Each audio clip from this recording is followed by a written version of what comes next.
Well, a warm welcome and thank you for joining us. I know you're joining us from around the globe. So we've got India in the house. We have Florida in the house. We have Ontario, Canada in the house. We have Virginia in the house. We have the UK, Norway, Norvège, Norway. Hampshire, yes, from the UK. Where else have we got?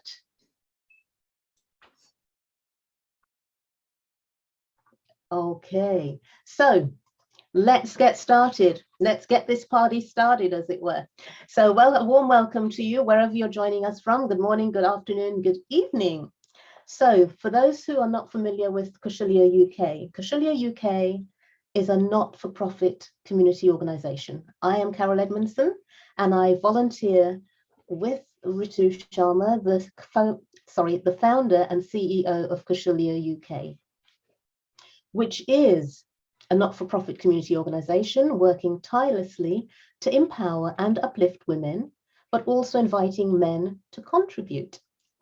The aim and the main aim of the organisation is not to just empower women, but to connect communities, raise awareness of issues that affect women and men.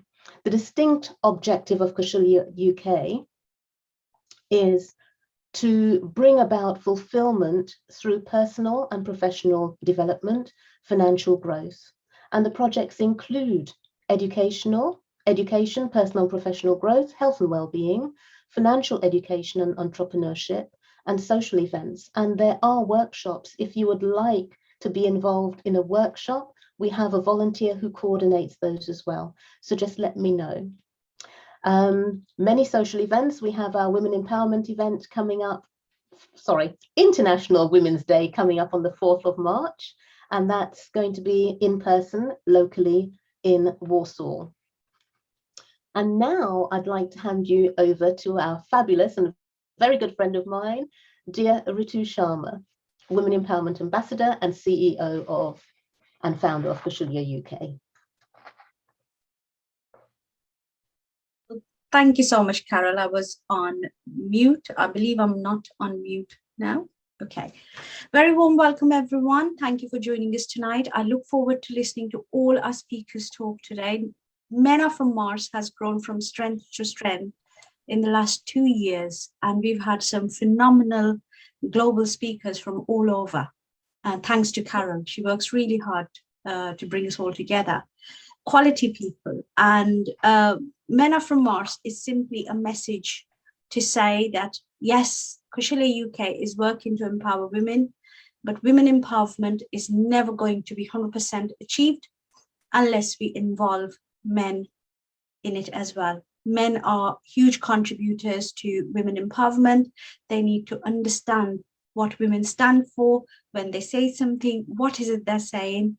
For example, we ran a DV awareness project last year, in the start of last year, and although the project was designed around creating awareness around DV that is so prevalent to women's world. However, we were training community leaders, and 95% of the people in the room were women. One of our trainers was a guy, and we had 2 community leaders, male community leaders, join us to be trained as DV pioneers to create that change. And we were so pleased to have them in the room, to have a different perspective, and also that they were ready to make the contribution. It was absolutely amazing. So Men Are From Mars is just a statement to say that, yes, we are a women empowering organization, but we do not want to exclude men from whatever it is that we're trying to achieve. We want them to be a part of it. We want to work together. We want to create harmony and peace and coexist in love and peace and harmony. So I'm not going to take longer than this. Thank you very much for coming here today and deciding to spend your precious time with us. I'm going to give this back to Carol. Over to you. Thank you.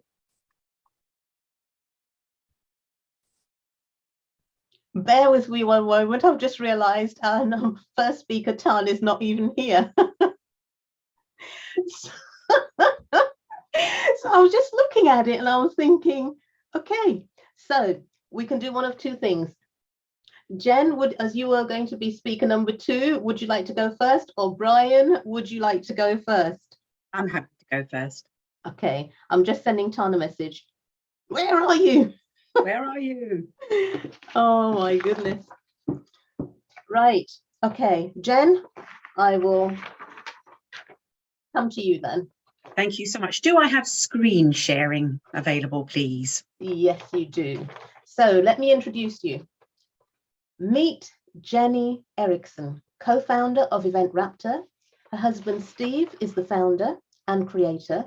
The virtual event management system designed to simply running global virtual events. And this is just a personal from me.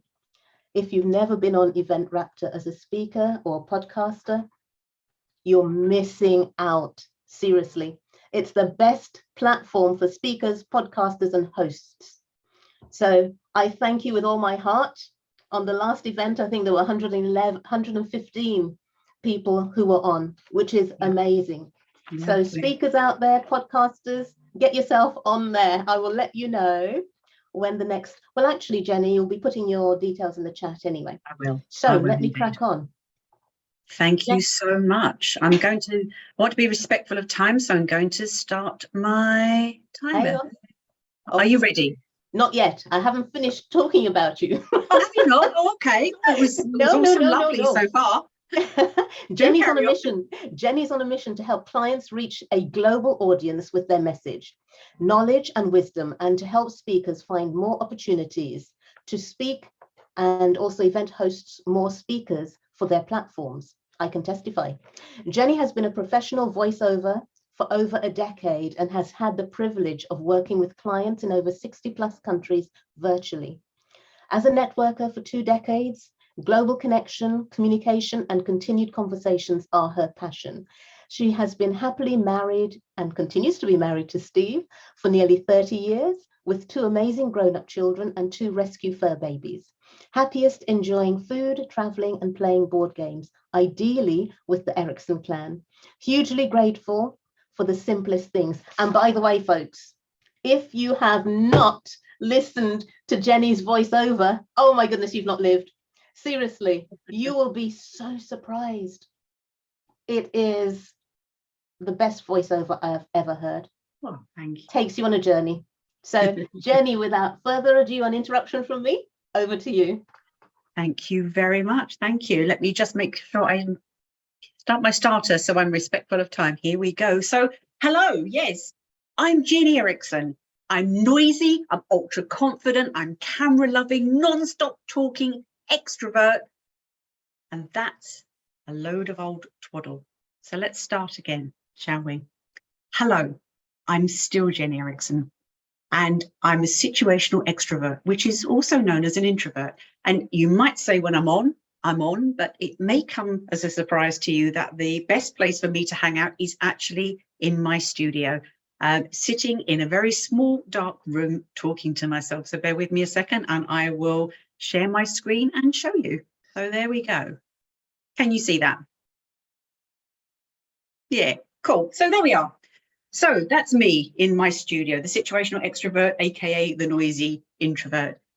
So this is me in my studio in my very happy place. I've been narrating for well over a decade, and as Carol mentioned, I've narrated for over 60 countries, which is a huge, huge privilege. And that's me with my husband Steve, who Carol knows, and my 2 grown-up children, and they are my everything. And you know, it's a complete and utter privilege to have been online for all this time. And I have worked with so many people for years and years. And let me tell you, 99.9% of the people that I have built amazing relationships with, I have never, ever met in person. So there we go. I might have a stop screen sharing. There we go. These days, you'll find me very much in front of the camera, looking into the camera, just like I am now. And remember my husband that I mentioned a few minutes ago? Well, just short of 2 years ago, as Carol mentioned, we launched Event Raptor, which is a virtual event management system, and it was designed to simplify running global online events just like this one. And we also do run our own networking meeting, bringing together a global community.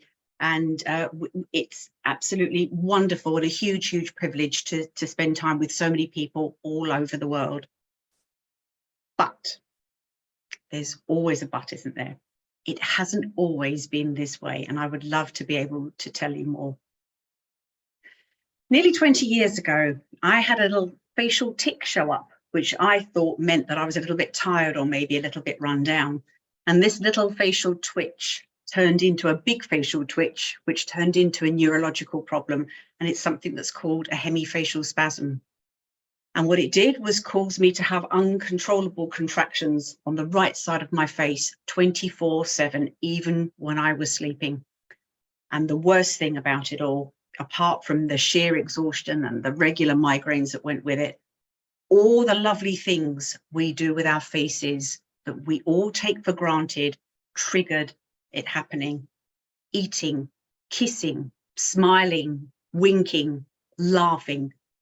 And I wonder if you can imagine how that might feel, that the things you hold most dear are the hardest things to do. Let me show you another. So facing things head on literally became more and more challenging. And as time passed, fending off inquiring comments really chipped away at my confidence. And some of these you'll absolutely recognize. So there's my face in all its glory, misbehaving. And I had people saying to me, "You're okay. Oh, what's wrong with your face? Are you having a seizure?" And I found this quote, which I thought was very apt. Face your problems unless your face is the problem.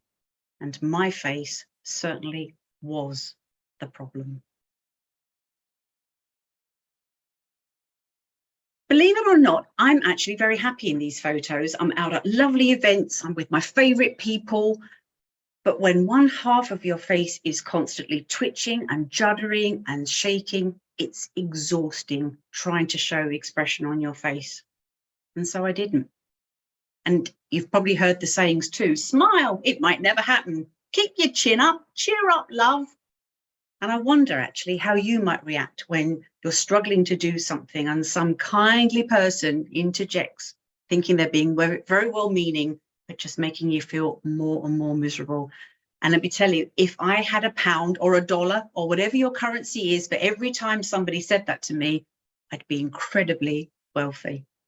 And, you know, it's actually very hard to find photos of this time of my life because I would literally run for the hills if I thought anybody had a camera around. And if I had to have my photograph taken, you know, those times when say, "Come on, let's all get together for a photo," I'd endeavour to settle my face, which I'll show you a little bit later. And I'll beg the person behind the camera, "Please take the picture quickly." And then as soon as they did, I'd go up to them, look at it and ask them to delete it. And here we are. So that's my beautiful boy there in the middle. If these photos were a video and they weren't a still photo, you would see examples of my face in full flow, doing all the things I didn't want it to do. And it literally ruined every fun event that I went to, despite always trying to make the best out of everything. And, you know, I'm the shortest member of my family. It's very hard to see in Zoom land, but I'm a respectable 5'6", which I think is a good height. My daughter is over 6 foot, and my son and my husband are both over 6'4". And my very favorite place to stand was actually behind them. So if you look at the middle picture there, you can see that's me hiding behind my son. And there's, if you can find any photos of me over the whole time this was happening, usually they were of me hiding behind somebody. Okay. I endured this for 10 long years. And, you know, the only possible cure for this is actually to have brain surgery. And there are no promises with it. It only offers a degree of success, but also what it has are potential side effects. And the side effects include impacting your hearing and your eyesight. And, you know, as a professional voiceover who relies very much on fine tuning and my hearing and obviously my eyesight to be able to read and interpret what I do, that was quite a scary prospect. However, I felt so beaten down by the years and the years of hiding my face and my world becoming smaller and smaller. I decided it was worth the risk, and I made arrangements to have the surgery here in Norway. And apart from my husband and children, I told nobody I was doing it. So at this point, are you ready for a little bit of a science interlude? Because I'd like to share something with you. Here we go. Did that work? It did. So there we go. When I'm feeling a little bit playful, I tell people I have a little bit of a frying pan in my head. And of course they laugh, but actually I do. So the cure or the solution for this neurological problem is actually a piece of Teflon wedged between the two naughty nerves that are misbehaving, that make everything happen, all the juddering and all the shaking and everything. And that's actually the cure, if you like. There has to be a brain surgeon involved. You have to have a neurologist and a team, and you have to go to hospital. But essentially, that's what they do. They put a piece of Teflon in, and allegedly that works. Let's see whether it did or not. So despite the, hang on a minute, bear with me a second. Let me stop sharing a second. Let that stop. Yeah, despite the possible side effects that I just mentioned, the success rate is quite favourable, and lots of people actually wake up fully recovered and back to the way things used to be. And I suppose you might be wondering, did it work for me? Well, let's see. See if my screen share will work. There it is. That was me. Post-op, 1st of March 2016. So as you can see from the photos, I look very much like I've been run over by a truck and then reversed over for good measure. And believe you me, it certainly felt that way. That first picture is me not daring to open my eyes. The second one is me just trying to recuperate. And the third and the fourth are what it looks like. They actually go in behind your ear and do their magic, and that was what I looked like afterwards, after all the staples and everything was taken away. So was I magically cured overnight? No, actually I wasn't, but that was okay, because I didn't dare hope for a full recovery. But what I did hope for, long for, was improvement. I craved improvement, and that's actually what I got. I got about 60% improvement, and I was absolutely thrilled.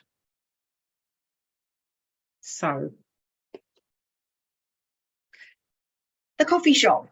There's my first trip out after having my surgery. So as the weeks went by, here's me 6 weeks post-op, out with my husband, having some coffee, and I was trying out some different facial expressions for size. We were just messing about and being silly there. But actually, there's a picture there of me showing my teeth, smiling. You know that thing that we do? We show our teeth when we smile? I hadn't done that for years and years and years. So there is the proof. Jennie Eriksen actually officially does have teeth. And look, she's actually trying them out for size and trying them out to create a smile there. So fast forward to today, and as we speak, as you can probably see, I'm pretty much 98% spasm free, with the odd little tickle or little something that happens if I get overtired or if I have a migraine. And believe you me, I can absolutely live with that. So you might imagine this is the part of the story where I live happily ever after, sail off into the sunset, job done good.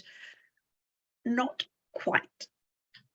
So as things deteriorated with my face, as mentioned, so did my self-confidence and my willingness to literally look people straight in the eye and engage with them. And, you know, when you're dealing with something, you adopt an awful lot of cover-up strategies in order to appear natural. And they're actually all behaviours, because you've done them for so long, that you actually have to unlearn, so to speak.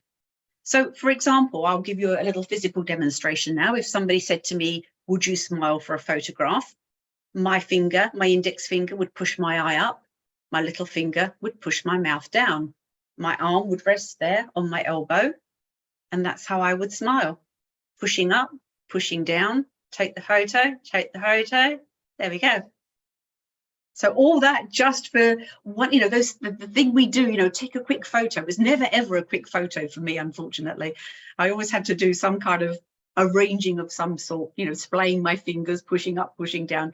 And, I was determined that I was going to build up my shattered confidence again. I had to force myself to speak to other people and not hide in the corner. And in essence, I had to relearn how to show up and how to act naturally when I was with other people. And I wonder if you might be able to imagine yourself in that situation, how to almost start all over again with the things that we just consider are natural things to do. I had a second chance to literally look people in the eye. And as at that time, more and more opportunities were coming my way to work on camera with clients. And one of my first clients was actually one of the top sellers on QVC in America. And we had regular sessions where we would role play. I would be the presenter and he would be the guest, because obviously that's what he was going to be. And if you know anything about shopping channels are all about sales, and you're only as good as your last performance. Most people, when they go on shopping channels, literally have a 6 to 8 minute window in order not just to make a great impression, but also to make those all important sales and build rapport with the presenter all at the same time, creating that likability, that banter, and convincing people in Teleland to actually buy the product. And this was a guy whose first language wasn't English. So not only was he an inventor of his product and actually a scientist, but also he was having to speak on a TV station, on a sales TV station, in a language that wasn't his first language. So we spent lots and lots of time together. We worked on body language, facial expressions, the whole enchilada. And, as his confidence grew, so did mine. And as for his sales, that indeed is a success story. He's absolutely amazing. He has an amazing product that he sells. And, just before our global interrupt, that pandemic that showed up the last couple of years and turned the world topsy-turvy, my husband Steve and I were going to be digital nomads. We'd worked in the virtual world for years. My beautiful children were working and studying in different countries, and we fancied seeing a bit more of the world. And as travel wasn't possible, we stayed put, and we wanted to not only attend more virtual events, but we also wanted to run our own.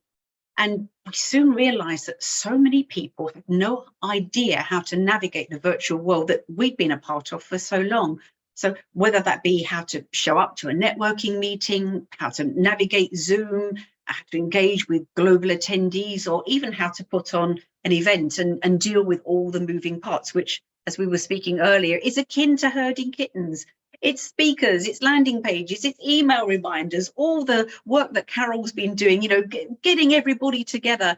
And that's essentially how Event Raptor was born. We wanted to create our own meetings. Steve, my husband, is a tech guy, and if he can automate something, then he will. So when we ran our own meetings, he automated the process, all of those things that you need to do. And more people said to us, we love what you did. It was super simple. How did you do it? And what we decided to do was create something that other people could use too. And that is indeed Event Raptor. So here we are, 2 years down the line. And this is very, very much our world.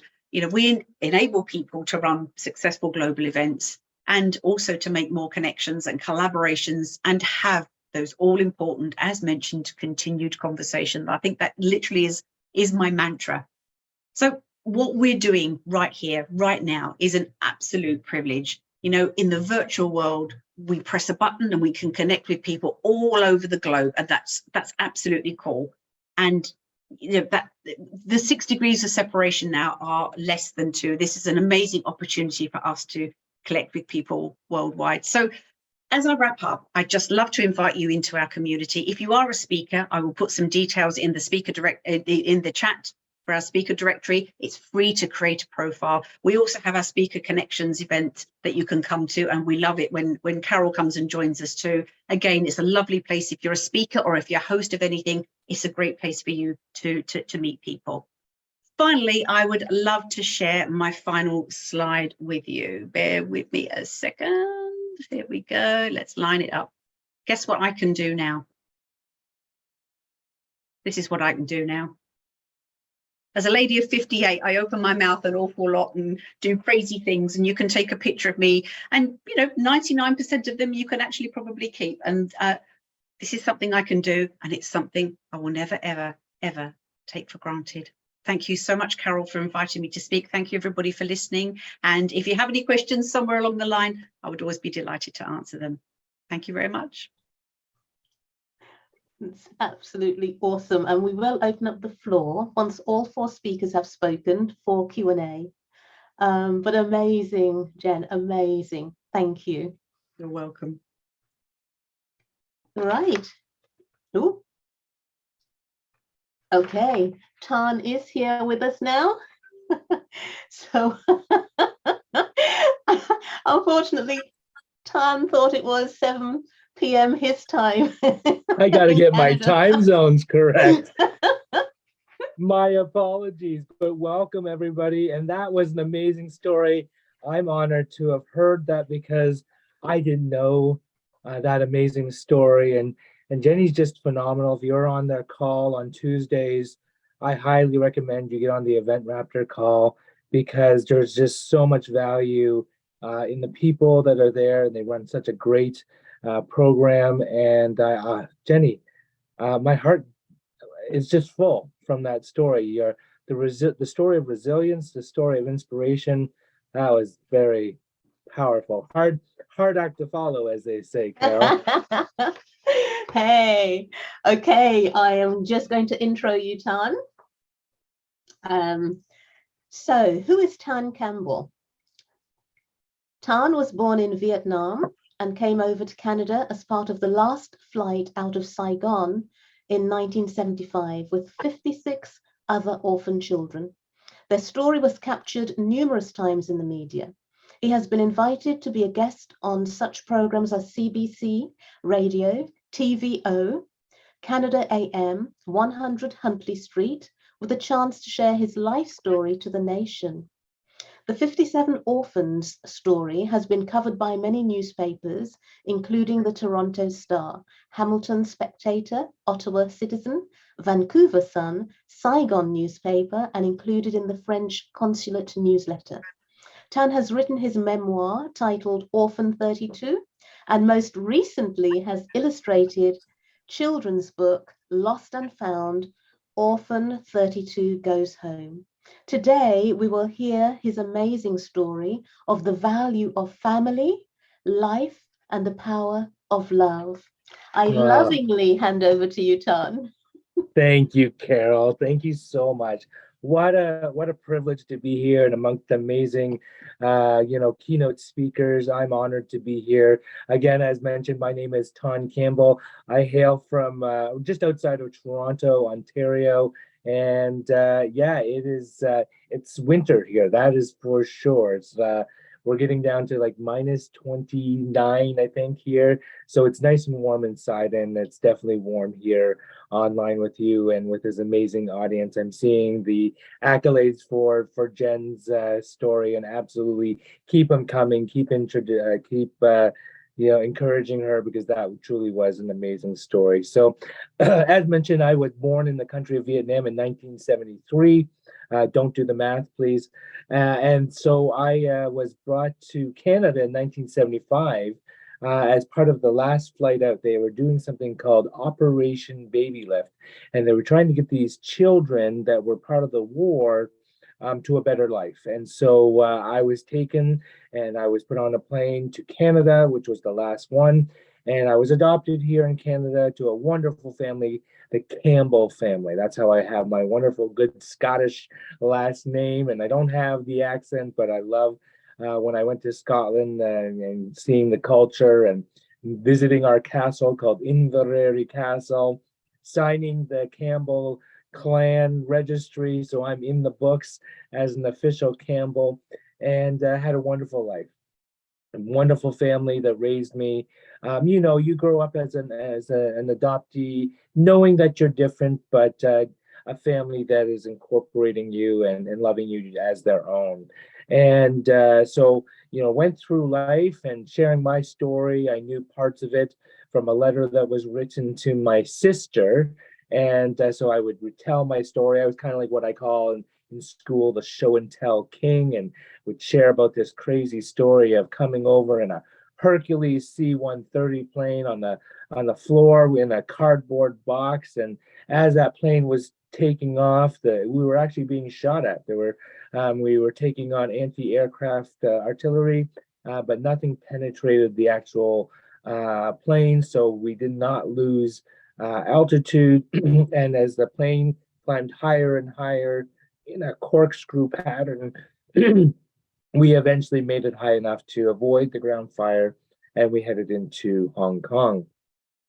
From Hong Kong, we were flown the next day in a commercial airline, Air Canada, flying from Hong Kong to Vancouver, and again, another commercial plane from Vancouver to Toronto. Now, the crazy thing, this is a regular commercial plane, and regular patrons sitting, waiting for their peanuts, were actually handed children, little tiny babies, to hold on from all the way from Hong Kong to Vancouver, and then again from Vancouver to Toronto. Once we ended up in Toronto, we landed in a place called Surrey Place Center. They took us there after we landed in Toronto International Pearson Airport.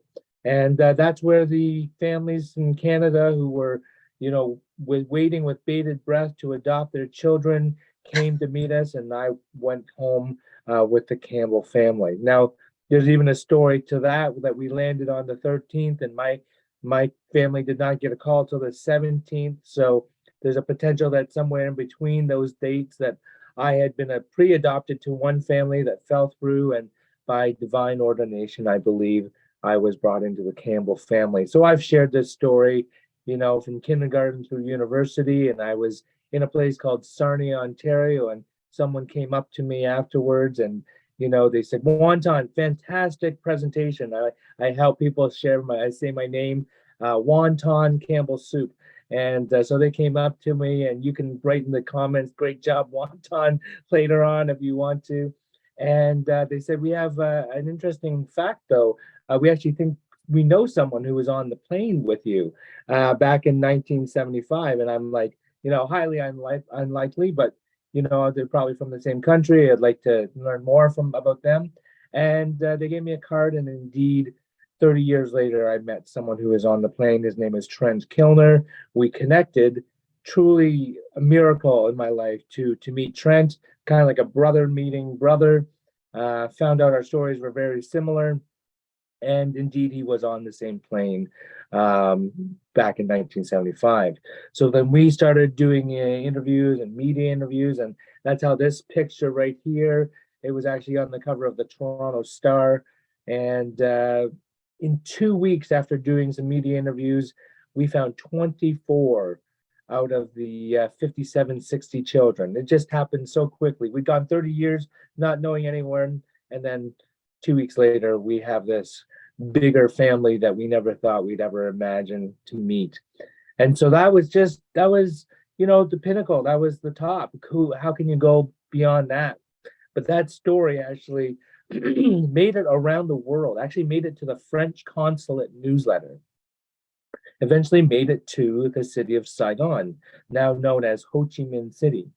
And a journalist contacted me and said, "Thanh, we've been reading the story in the newspapers. I want to translate this into Vietnamese and tell our people whatever happened to our children." So I said, absolutely, gave her some more information, and she wrote the story. Well, she wrote it, and she actually won an award for this article. And she contacts me, quite excited. When people want your attention, it's all capital letters. "There's a family that wants to contact you." And it's like, sure thing, just stop yelling at me right over email. But so I got this email, and I can't imagine getting this into my inbox ever. and it gave a name of a gentleman, and he said, I'm looking for this person, baby name and father's name and mother's name, and kind of described the story of this child going missing and being taken part of Operation Baby Lift, and they've been looking for him for 32 years, and they still have a birth certificate, and just a beautiful story and sad story at the same time. So I said, okay, I need more information. And they sent me this birth certificate, and I came with one because you can't get out of the country without a birth certificate. So I had one, and I looked at the one they sent me, and I look at the name, and the first name matches the baby's name. And then I look at the father's name, match, mother's name, match. I'm like, how can that be? And so, kind of going through, looked at the translation, the only difference was the birth dates. And I'm like, okay, well, there's still a discrepancy. What do we do here? I was kind of in a conundrum, as they say. So I said, okay, what do I do? So I went to a friend of mine. I said, this just happened. Look at these birth certificates. He says, Thanh, you have an amazing family that raised you. You don't know these people. You don't know what they want from you. And at that time, I had 3 boys. I had Aaron, I had Matthew, and I had Joshua. Now, don't worry, I didn't lose any of them. I still have my 3. I just now have an additional daughter. Her name is Rachel, and she's turning 16 on the 5th. And so I had 3 boys at the time, and I said, if one of my children was missing, I'd want to know where they were. Any parents in the audience, tell me how many children you have in the comments. 1 child, 2 children, boys, girls, let me know.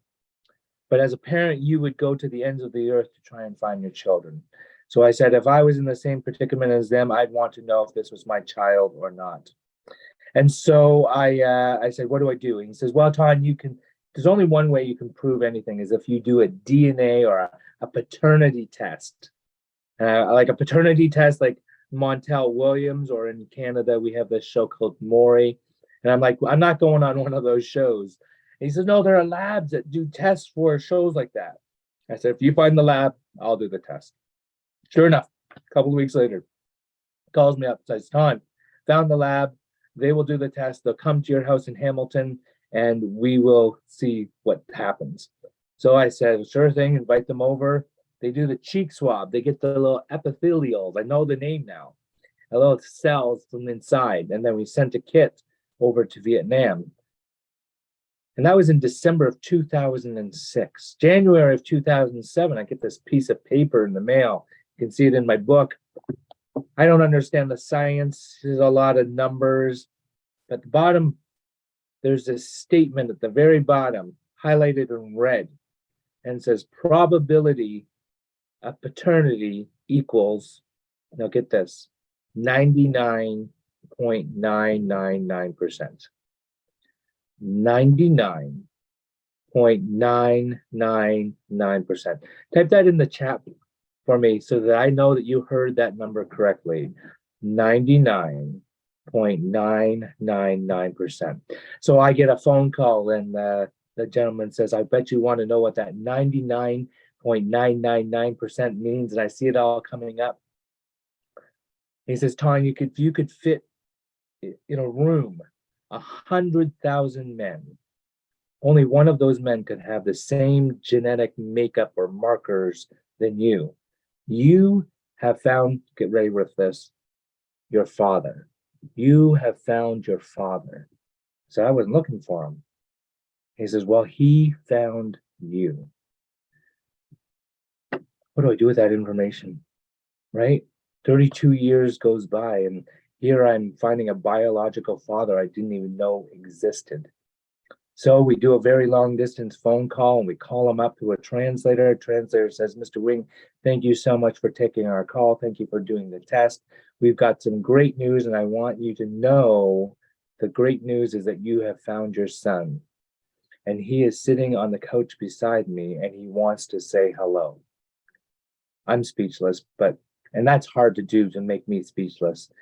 So I introduce myself, and I introduce my children who are in the room, and it goes quiet, and then all of a sudden he starts talking. You hear on the other voice, and I don't understand Vietnamese.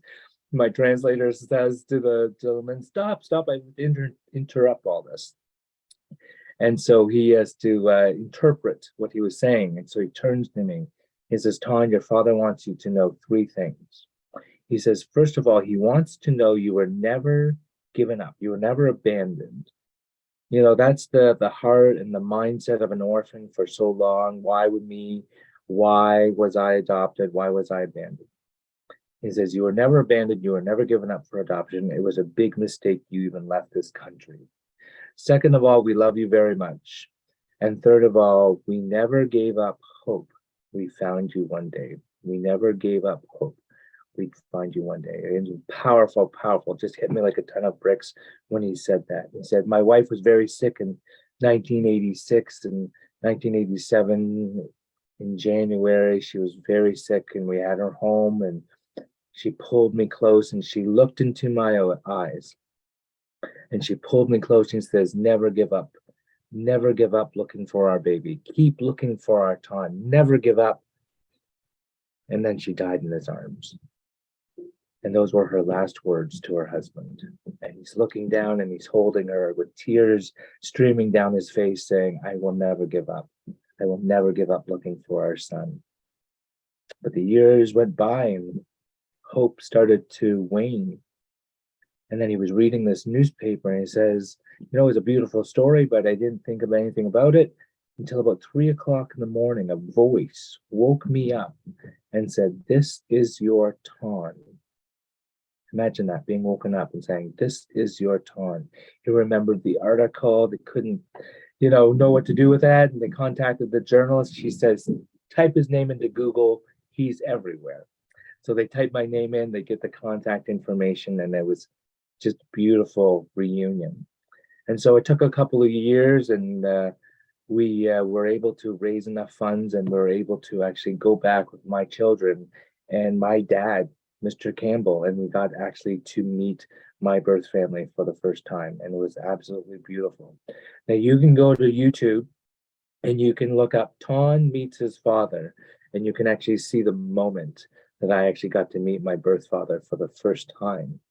Now, at the end of that phone call, I'm going to end with this, that my translator said, Thanh, I want to teach you how to say something in Vietnamese. Now, I've tried this before. When I grew up, my parents would send me over to some families that were sponsored by our church, and they were called the boat refugees. And I don't know if my mom thought I was going to become more Vietnamese by osmosis or something like that, but the Vietnamese mom would come to my mom and say, oh, Thanh no learned Vietnamese, he too Canadian. Great. Don't even know how to learn my own mother tongue, but he said, I want to teach you how to say something in Vietnamese. So I said, okay, go ahead. So he said, say the words, Kong Tung Ba Lam, Kong Tung Ba Lam. So I don't even know how to spell it. Or else I'd have you write it in the chat box. But say that with me, Kong Tung Ba Lam. And I'm just practicing it. And he gets on the phone and says, Mr. Wing, thank you so much for, sharing your story, sharing Thanh's story. But we have to end this phone call. It's gone long enough.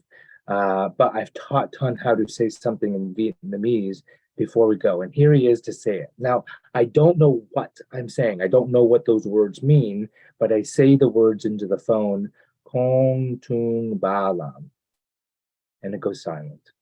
And then my translator turns to me and says, Thanh, I just taught you to say the words, I love you, Daddy. Isn't that beautiful? I love you, Daddy. And he said, I just closed my eyes on the end of the phone and I just pictured my little 2-year-old son that I hadn't seen holding up his hands, saying those words I've longed to hear. And it was beautiful. I got into the airport in 2009. They were all there. My whole family had shown up to the airport. I went over and I do what I call the 30-year hug after I was introduced to them all. And I say the words, Kong Tung Ba Lam.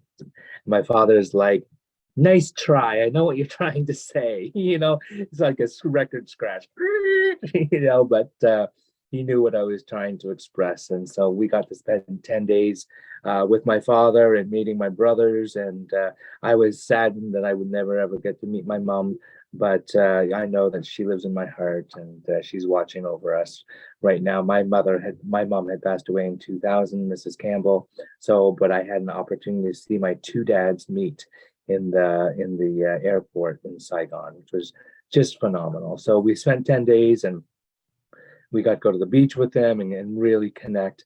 But I just want to end my session and this time, and I hope you were inspired by this story. But I was leaving Vietnam for a second time. This time it was not as an orphan with a plane load of lost children. I wasn't fleeing under duress of a military coup. I wasn't being rescued to save my life from impending doom. Yet, when I turned and walked away, a new battle raged inside of me. A war cry went up. What can I do as one person to help my family and their families and my country? I can't do everything. And then I remembered my purpose. And I encourage this to everybody that I speak. I'm going to be speaking at my church next week on the 16th. I say you have a little dash between your two dates, between your birth date and your expiry date. On your tombstone, you have a dash. And that dash represents your time here on earth. And what are you doing with that dash? I hope you recognize that poem. Every day is a gift, right? Every day is a gift. And what are you doing it to make it awesome and amazing? And so then I remembered my purpose, my dash. I can share my story. And so as I entered the doorway, I turned around, I looked at my father, and I said those words, Kong Tung Ba Lam. I love you, Daddy. Thank you very much. I appreciate the opportunity to share my story. I hope that by sharing my story, you can see that it's not how you start, but it's how you finish. It's what you do with your life. One of the last exercise I want you to do with me, I can't see you necessarily, but I want you to rub your hands just like that. And I teach people this, that, by you do this long enough, it's going to get warm, and maybe sometimes it's going to get uncomfortable. And that's what I call friction. But we need friction in our lives. If you want to go to a grocery store, you hop in your car. If you didn't have friction, your tires would just be spinning. And so you need that friction to gain traction to move forward in your life. I don't know what circumstances you have in your life today. I don't know if things are going well. I don't know if things are going tough. I don't know if you're dealing with health issues. I don't know if you're dealing with relationship issues. I don't know if you just got a new job and you're celebrating like I am. But no matter what, rough times are going to come. Tough times are going to come. Friction is going to come. Change is going to come into your life. And I hope you just remember that friction is required in our life to make us grow, to help us move forward. We need that to gain traction in our life. So whatever you may be going through, know that you're not alone. Know that there are others who have amazing stories that can inspire you to the next step, the next level. Just listen to podcasts like Carol's, because she is always interviewing inspiring people. And I see some of them here online today. Listen to their stories, listen to the inspiration, the perseverance, the resilience that they have experienced in their life to move forward. Don't stand still, because if you stand still, you're moving backwards. Always be moving forwards, always looking with the light of hope into your life. So I want to say thank you, Carol. My apologies again for being late, but thank you for including me with today's lineup. And I wish each of the speakers, Godspeed and best wishes for 2023. God bless you all. Thank you, Thanh. That's absolutely wonderful. Could you do me a favor?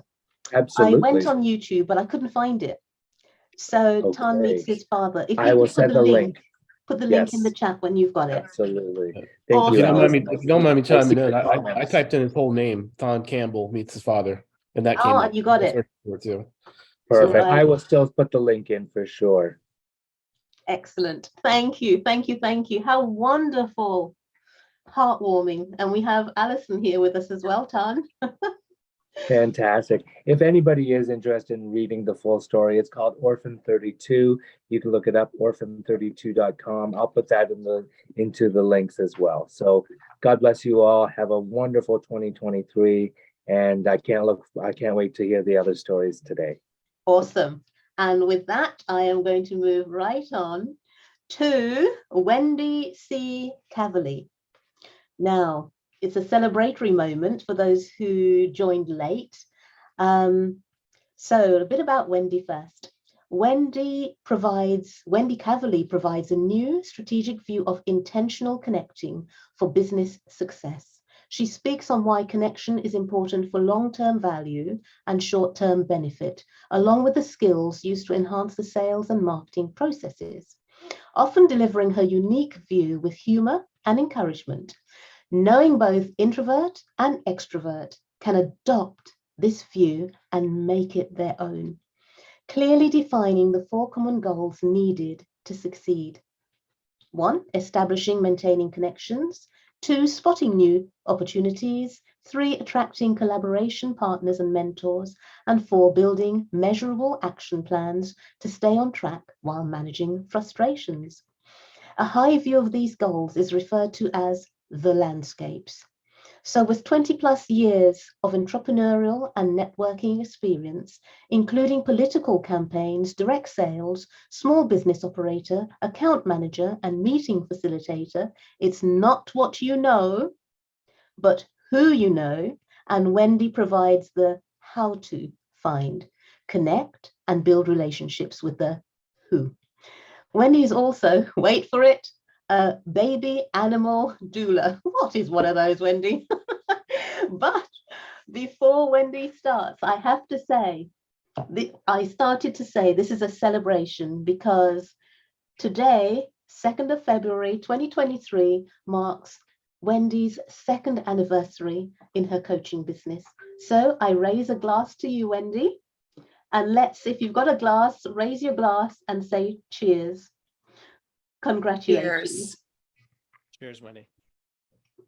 Don't worry, it's just fizzy water. It's only 3 o'clock in the afternoon here. So take it away. All right.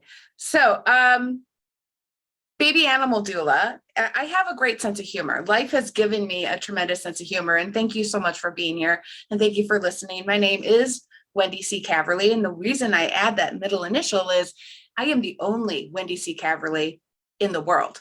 So it is the easiest way to find Wendy Caverly is to add that C. And I have this great sense of humor, and my smile is very natural, and it's available to all. And I added baby animal doula to my LinkedIn profile because I wanted some of my personal humor to come through. I had this experience last spring where a pair of robins built a nest on my back deck. I have a dog and 2 cats. So I spent a lot of time assisting the bird in building her nest. One of the lessons that I actually learned from her, and I wasn't intending to talk about this today, was she was trying to build a nest someplace where it wasn't meant to be. Every time she would get it to a certain point, the foundation, which was a light fixture, would shift and the nest would end up on the ground. And after a month of watching her build nests that fell apart, one day I took a ball of twine, I went out there and I tied the light in place. So the next time she built her nest, it stayed. Because I watched her for a month not quit. And how can I not admire that?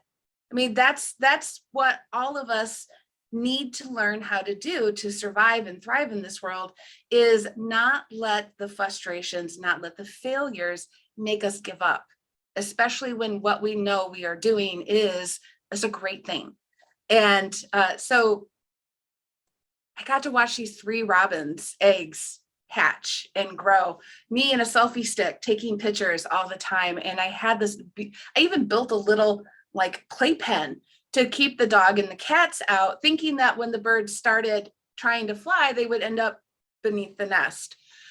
I did have the beautiful experience of being outside on my deck when the first robin took his first flight, or her flight, and that bird flew 10 feet before landing on my wood pile. And that connection to the world and to something so small means nothing to anybody else, but it meant the world to me. And then about 2 weeks later, I found a nest of bunny rabbits in my fire pit.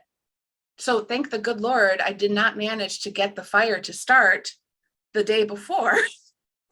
So I spent the next month or so checking on them, making sure they were okay, keeping the dog out. So I ended up having to build almost like a little shelter around them and watching them hop off. And I'm like, I'm a baby animal doula.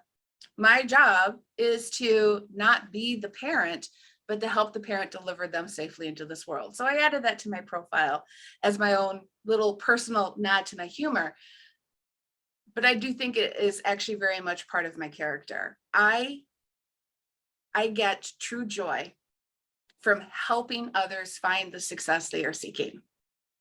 And I truly believe that my purpose on this planet is to not teach people how to network, but to inspire connection and the value that comes with true connection. And traditionally, when I do podcasts or interviews or run programs, I talk about my professional development, my successes and my failures and my education and the pivotal moments in my career that led me to this path. But this opportunity gives me that opportunity to talk about those things that I don't like. Who likes to pour open their heart when in the past that was an opportunity for somebody to abuse it?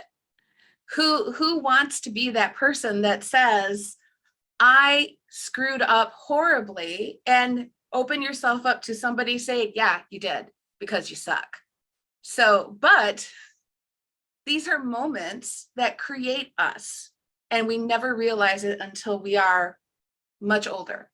So I've had this wonderful opportunity while developing and growing Crusaders Networking to really have to revisit my own history and my own past and what moments made me who I am today. So as we all know, steel is forged in fire, and character is forged by challenges. And I was reminded of a pet peeve of mine. I have no problem at all taking responsibility for my actions. Not at all. Because if I did it, I own it. But I do not and will not take responsibility for something I'm not responsible for. No, I didn't do that. And I remember when that core part of my character was created. It was created when I was 6 years old, playing with the neighbor boys, and their dogs got out of the pen. And, us running around, getting the dogs, getting them back into the pen. And then the assigning blame began. Their mom and dad, who let the dogs out? Oh, it must have been Wendy. Wendy did it. Wendy did not do it. Wendy did not do it. And Wendy spent a lot of time arguing that I wasn't. But I'm 6. I'm the guest.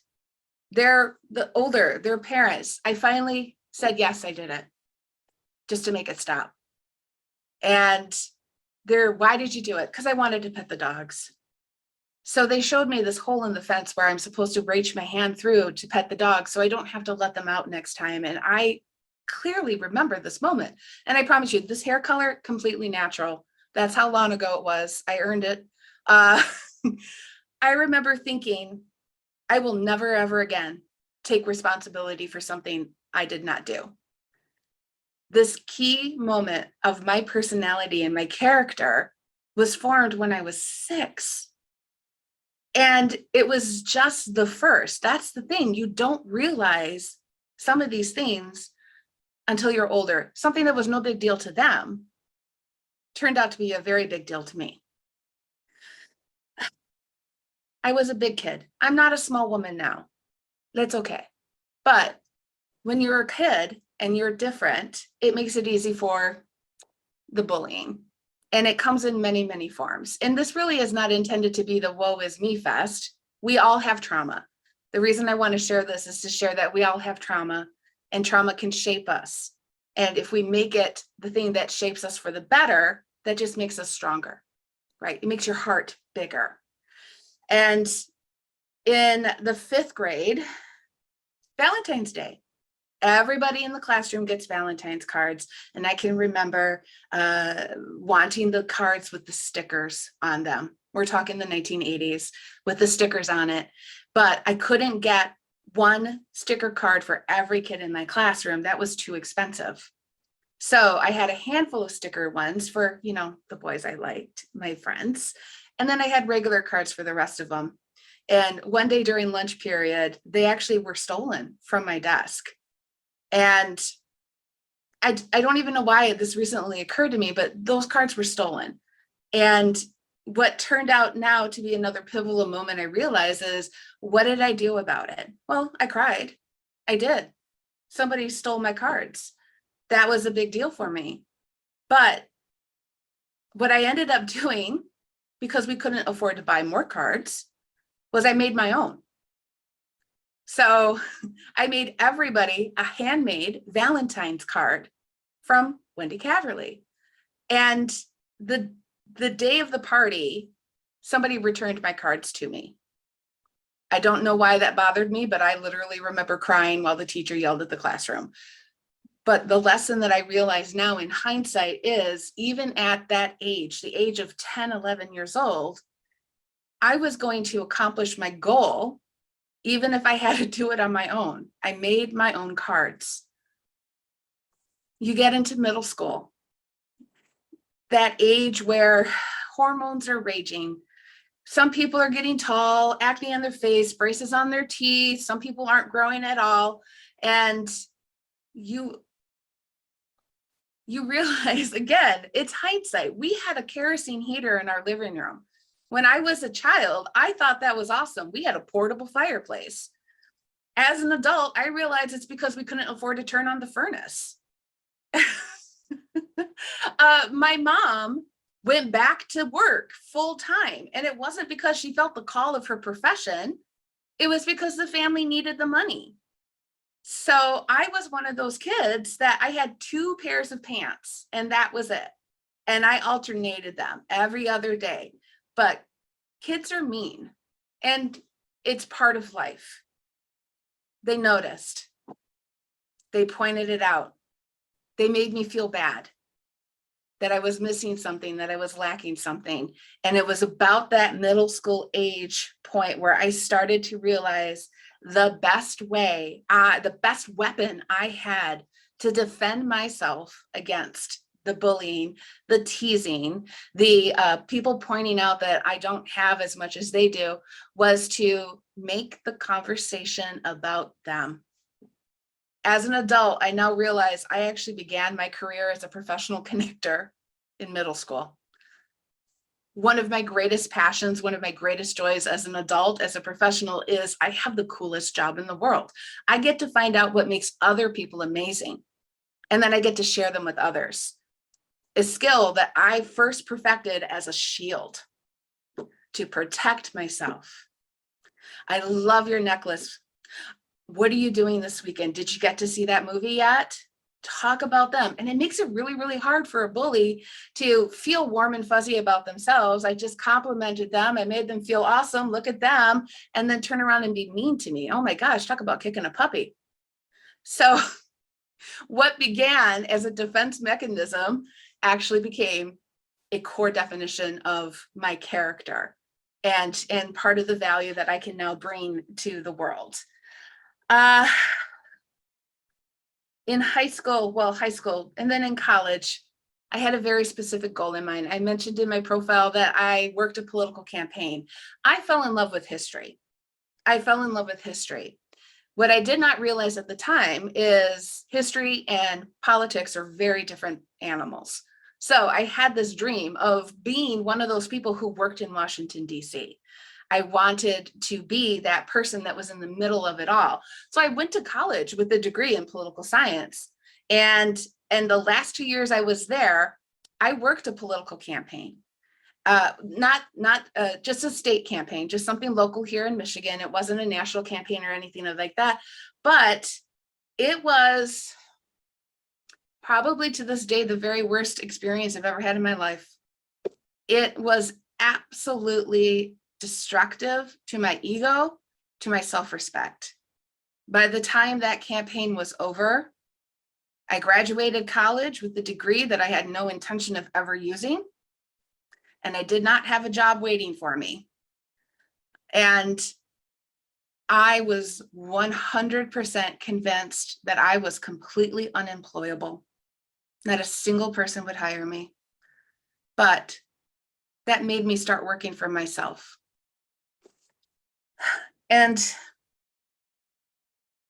But then what happened after that is, for the next 15 years, I pretty much did anything my dad wanted me to do. You know, work here, work for this person, do this job, join me in this business. I spent 9 years running a vending and coffee business that's named Gordy's Goodie Box because my father named it after himself. And in a way that was okay, because I didn't know what to do anyways. I was lost. I lost my path. I didn't know who I wanted to be. And I might as well do whatever he told me to do. But yet it became a prison. It became a prison for me.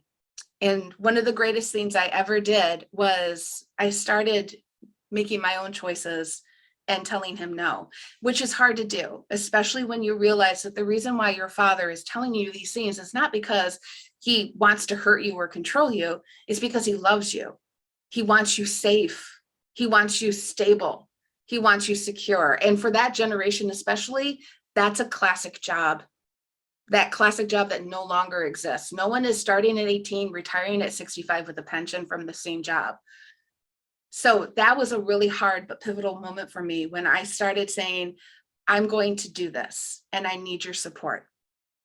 And I'm not going to lie, it didn't go smooth at first. I mean, heck, I've been through bankruptcy. 10 years ago, I ended up going bankrupt to save my home, to save my business. But I got my strength from it. The fire forged my character.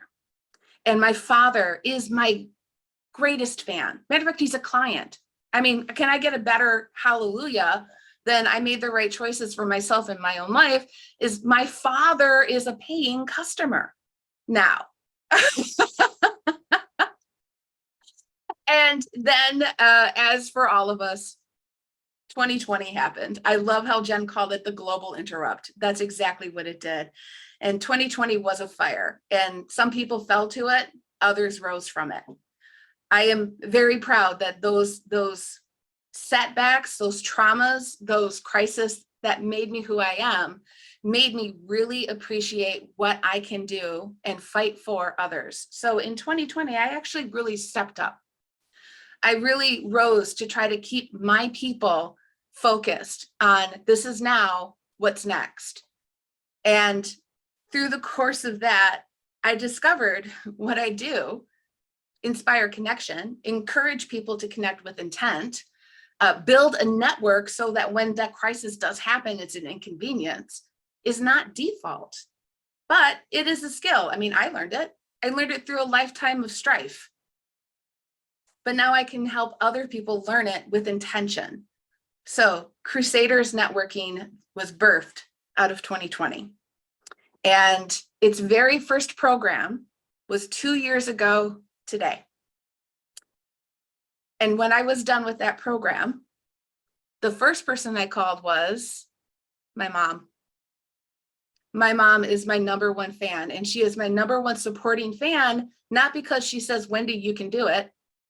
It's because she never says anything. She's just there. I can tell her anything, and I get no negative feedback from her. And that phone call with my mom at that end of that very first program, because Crusaders was originally designed to be programs and workshops, is the greatest compliment I have ever received in my life. My mother on the phone with me said, you are so much braver than I am. She says, you just decide you're going to do these things and then you go do them. And my reply to her was, because the alternative is more painful. It is harder to be something you're not meant to be than to just accept you as you are and go shine. And over the last 2 years, Crusaders has continued to evolve and adapt and shift and pivot which is what humans need to do in this world. But the thread has remained the same through all of it. I want to inspire others to connect. I want them to do it with intention, because yes, networking is in my title, but networking is an activity. It's like cooking or running. It is an activity that you do to accomplish a greater goal. I want to help people keep that high strategic view of that goal in mind so that they can, regardless of the obstacles they might encounter, regardless of the unexpected that occurs, know that they are going to still accomplish that goal because they are connected with intent, with strategy, with agility. And at the end of my life, when I accept my Human of the Year award, I am going to have a list of people to thank that helped me get there. So long, I'm going to have to just put off that funeral for another week. So one of my signature talks is called The Prepared Only Look Lucky, because everyone has been prepared for what they are now. Life has prepared us for the next step. And when you can go to it with intention, with strategy, with skill, and with a network at your back, even if it takes longer than you want, you're going to get there. And that's my passion. That's my purpose. That's why I'm trying to get more comfortable sharing my traumas. I promise you, that little girl is still in me. I listened to Jen's story. I listened to Than's stories, and the thought legitimately went through my head, I don't know if I belong here. And I had to remind myself, my story is unique to me, but that does not mean it is not worthy of being heard. This life, these experiences, people like this make my heart bigger, which just makes everything so much better. Thank you for your time. I appreciate this opportunity greatly. Oh, Wendy C Caverly, the unique you. Thank you so much, so very much. You know, no two people's stories are the same. They could be similar, but they'll never be the same because we all react in different ways to what we are handed. So thank you, and please save your questions for after our final speaker has spoken. Oh my goodness, what a beautiful evening so far. Thank you for sharing. So now I'm handing over, once I've introduced him, to Brian Muka. Or is it Muka? Brian, I know you'll correct me when you come on. Brian is a former Navy Special Operations Officer, specializing in bomb tech. He is the author of Your Secret Superpower, Tame Fear to Thrive, Your Guide to Thriving After Life's Avalanches, and How to Make Fear Your Friend. He is the founder of Freedom Sherpa, breakthrough facilitation via breathwork, energy and sound healing, which allows you to sleep better and get 2 times or twice more done in half the time. Brian is also the Veteran Biz Alliance founder and crusader for Joy as a Habit and Choice, Community is the Cure, and Veteran Community. I love it, I love it, I love it. Brian, over to you. Take it away. Thank you, Carol, and what an honor it is to be the anchor of this this evening. My whole talk, I basically shredded and threw out the window after hearing Wendy's talk about her childhood and Thanh, yours as well. And there's a really amazing thread too, Jen, with your story too. And so, how can we find our voice? I think about 5-year-old little Brian. And this, I wasn't going to talk about this. This is the part that I added to the talk today. 5-year-old little Brian was a terror. Big smile, couldn't sit still, just loved life and wanted to be a steely-eyed missile man.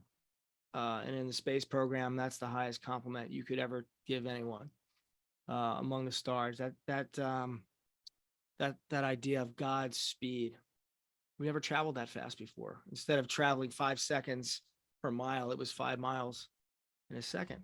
And I couldn't think of anything cooler. So I grew up, I watched Top Gun, and I was contemplating going to the United States Naval Academy. And I didn't know if the Navy was going to be my forever career, right? Kind of wishy-washy about that goal. I went to New Jersey Boys State. I was probably 17, a handful of guys selected to learn about, hey, how our government works. And as we were sitting there at Rider University, I remember seeing this gentleman. And, he had his VFW hat on, and he had his walker, and somebody dropped a piece of paper on the ground. And for some reason, I noticed it. And he hobbled over, and he bent over like about this fast. And he stood up again. Hit my heart.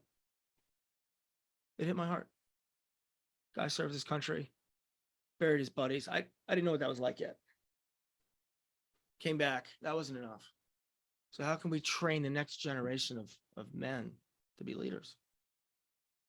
That wasn't enough, right? At great pain to himself, he knew that he had to pick up that piece of trash. That's who he was. He wasn't sloppy. And it mattered.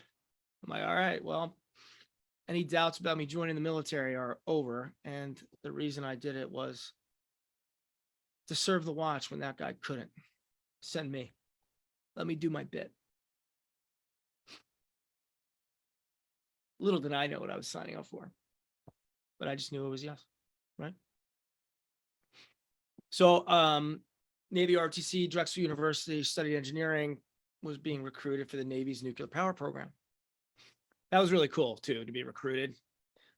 We flew to Saipan, one of the most beautiful places I'd ever seen. Philadelphia to LA to Hawaii. I contemplated, can I get out and surf before I need to get out on my next flight? We flew to Guam, the LA to Hawaii to Guam, and then Guam to Saipan. It was 24 hours of flying, and it was on the other side of the international date line. Amazing. We spent 5 days on the beach. And then I spent 5 days underwater in basically a mechanical pocket watch powered by the hot rock, nuclear fission. And I was quickly cured of the desire to be a submarine officer in the United States Navy. And right about the same time, I was on the triathlon team, and on Saturdays I go ride my bike 50 miles and not think twice about it. And my class advisor, Sean, said, you need to start coming to EOD style PT. EOD is explosive ordnance disposal. Like, what business do I have there, right? So Wendy, when you talked about the imposter syndrome, I literally wrestle with that every time I go on. And today I just wanted to be upfront and honest and come out and talk about how I work my way through the imposter syndrome, because it's really like a continuum, right? So if I'm an imposter, that also means that I'm the real deal, right? Both is true. And so if I look at the Batman symbol, what makes the Batman symbol in the light? It's a shadow. The imposter is the shadow belief, and it's a belief that I carried for a really long time. That's what the story is all about. So I started working out with these guys, and I loved it. Like, I loved the way it sucked. Like, there was just something about the purity, the pain, and knowing like I'm prepping for something really special. I wanted to be something special. I want to be part of a really elite unit. And I thought that explosive ordnance disposal in the United States Navy was that. Different than being a SEAL. These guys will run until they're dead. They're incredible shooters. The guys that I served with were Rhodes Scholars, and they were world-class athletes that could play chess. And that's what was happening on the battlefield. I'm like, that's me. I have an engineering degree. I'm an athlete. Yes, send me. So as luck would have it, I don't believe in that anymore, but I did at the time. I told my dad, I want to be a bomb technician in the United States Navy. He goes, what's wrong with being on a surface ship? Like that, I don't want to be Hayes Gray and underway. Like, I want to be, James Bond jumping out of airplanes. And I just, in every fiber of my being, that's what I knew was the next step. I just trusted it. I went to, one of his colleagues was a lieutenant commander, and he was running the summer trainings for the Naval Academy. And they got the chit-chatting, and what's your son want to do? He wants to be a bomb technician. I think he's an idiot. He goes, well, I run the summer trainings for the EOD group in Virginia Beach. Think he would like to join? I'm sure that I don't want him to go, but I'm pretty certain he wants to be there. So he told me, I told my unit that I would need orders, and they said, no way, no way. I'm like, this was 5-year-old Brian in full force. This is happening. So I said to them, well, what if I pay it myself? What if I pay it and you give me no cost orders? Oh yeah, that's no problem. It was the best $493 I ever spent. That was 2 weeks worth of lodging and 2 weeks worth of food. And I jumped out of helicopters.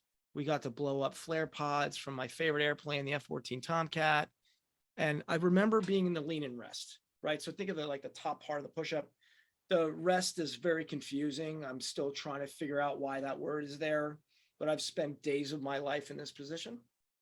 And I remember thinking how desperately I wanted a rigger's belt. It was green. It has like a little triangle on it, and then you can hook into the helicopter to do air operations. It was a $38 item at the exchange that I could have just bought, but I wanted to earn that. And it felt right. This is where I was meant to be. I came home. I lit every single candle in church. And I said, God, if this is possible, this is what I want to do as my military service. Fast forward a couple months. I'm sitting in a management information systems class with 3 of my training partners. Like in the middle of winter, we would drive to Atlantic City in December, no shoes, no shirt. And we would go swim in the ocean, and we'd go to see like whose core temperature could get the lowest. Like we were crazy. So I'm sitting with 3 of those guys, and my lieutenant calls me and he says, you did get it. I said, sorry, sir, what did you say? He said, you did get it. I'm like, sorry, one more time. He's like, what part? I kept hearing you didn't get it. Like it didn't fit my model. And he said, what part about you're going to be an explosive ordnance disposal officer you're not getting? This is a little bit of foreshadowing for the story, right? So fast forward, go to dive school, hardest 40 days of my life. There's like these paddles where people like etched in there, like how many days of prison. And I learned a lot in that. You couldn't stop lunch, right? So the morning at 5:45, 15 minutes before the day would start, I would get to ponder how the day was going to go. And the days that I showed up with, hey, Instructor Albers can't hurt me, he couldn't. And the days that I'm like, I'm tired, I'm sore, I don't know if I'm going to make it, I didn't know if I was going to make it. So the way that I addressed the day in the morning was so important for how resilient I would be. It would be like the first kind of inkling of, I have a choice in how I show up. I have a choice in how do I feel, and what do I feel is what I bring about. More on that in a little while, okay? I graduated. I graduated EOD school. I found that letter from my dad 2 days ago, and I wept. I wept. It's in the top 3 hardest schools in the entire Navy, and I still couldn't believe that I was here. I didn't believe it. Right. So if you ever see me speaking, and I say, man, I can't believe it, please smack me in the face. That's the most dangerous phrase that I know. I can't believe it. It's dangerous. Words are power. Words make things. With my words, I make real, right? Fast forward another couple of years. I'm finally at the mobile unit. I'm sitting at the staff meeting, and these guys that are at SEAL Team 6, and they've worked with Dev Group, and they've been around the block a few times, and I'm like, what am I doing at this table? Again, I can't believe it, right? Combat deployment. My chief, his dad was dying of cancer, and so I sent him home because I couldn't live with the thought of if he was working on an improvised explosive device and the worst should happen, that's my fault. What if Aaron was worried about his father dying of cancer? I essentially signed my death warrant for my career with that move, because I had no idea how to be a special operations officer forward deployed in Iraq. No idea. I got fired from that job. I went back to headquarters, and for the next 4.5 months, it was the most awful time of my life. It was bad. I felt like I had leprosy, and I let it happen. I didn't know that I was valuable. I thought that I had tricked everybody. And so the whole point of this talk is everything I've ever put my mind to, I've gotten. I wanted to be a special operations officer. It aligned, and it happened. I did the work, the right connections happened, and I became a special operations officer. The next thing I put my mind to was, I don't belong here. I don't belong here. And then I made myself right. I had the grades, incredible athlete. I didn't believe. Or I did believe. I did believe that I didn't belong here. And that's what happened. This happens every time, right? So, fast forward quite a few more years, I discovered, man, I have something I need to teach. I need to teach the world. But I didn't know that until I was fired from what I thought was my dream job. And so the line was this. It was Chris Merwin, my commanding officer. He said, Brian, and he had the deepest eye bags I'd ever seen. He said, I lost a lot of sleep over this, but you're not the man to take your team to Afghanistan. Like, to say I was crushed, like, there aren't words for this. It's like the insides melted. And I'm like, well, what am I going to do with my life now? Because Brian Muka, Lieutenant United States Navy, Special Operations Officer, Platoon Commander of 1222, that wasn't my job, my identity. Right? I had the next 3 years planned out of what I wanted to do. Gone. It's gone. And I use the word avalanche. That's what it felt like. Right? An enormous amount of chest pressure.